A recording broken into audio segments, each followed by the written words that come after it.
Hi, so today we're going to explore the whole idea of folklore, and we are going to use folklore in the context of Trinidad and Tobago, and by extension, some other parts of the world and the Caribbean.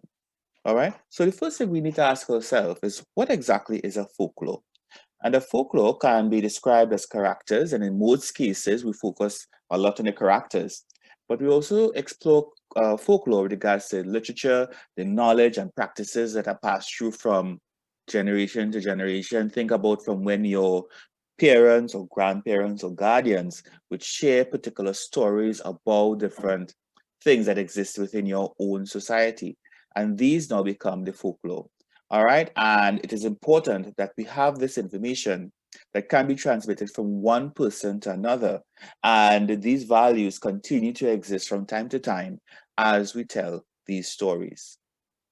One of the folklore characters that we're going to look at in this section would be Anansi. All right. And the reason why we're looking at Anansi is because Anansi um, is one of those characters that we would find in roughly almost every part of the world. We will look at him in the Caribbean, in the African continent, in South America, and even North America. And Anansi is always considered an African folktale character that is usually shaped like a spider and is considered to be the spirit of all knowledge and stories. He actually is actually one of the most important characters that you'd find in Caribbean folklore as well as Africa. There are a number of names that you'd hear about him, Anansi, or Anansi, or Kuku Anansi.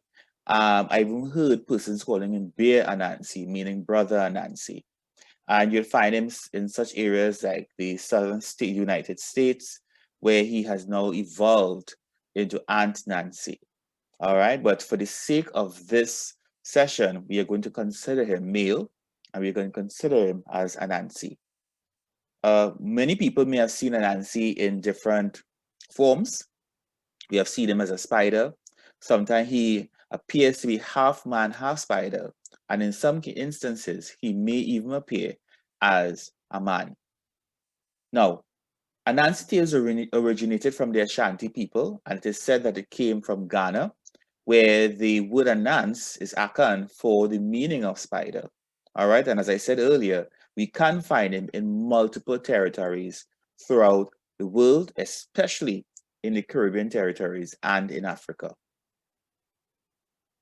Now, I know this one is pretty short, but to quick recap, we're looking at what a folklore character is. So I want you to ponder on what is a folklore character in terms of the characters, the stories, and the tales that you may have heard from generation to generation, and we pass it down from one person to another. And then I ask, who is Anansi? Anansi being a spider that is already known as in that person who is knowledgeable of stories, which can come in different forms from Africa, which is man, half spider, or in some cases, spider.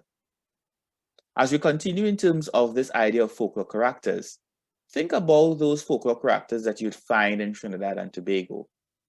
Think about them, and I'm sure many of you will get these answers, especially from other persons in your own family, or if you don't have persons in your family who would share this information with you, you're welcome to do some research on any of the social media platforms that exist.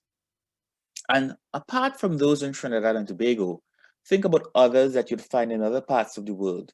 There are many that exist, and sometimes we may not even consider them folklore characters, but they do exist, like those who have gold at the end of the rainbow, those with horns, those that bring gifts around Christmas time.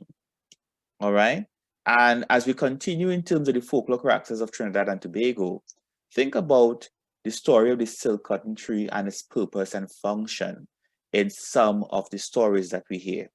And as I mentioned, ask your parents or guardians who can help you with regards to getting some of this information that you so need. I do hope at least this part helps, and feel free to look for the other two sections that will explore more folklore characters of Trinidad and Tobago.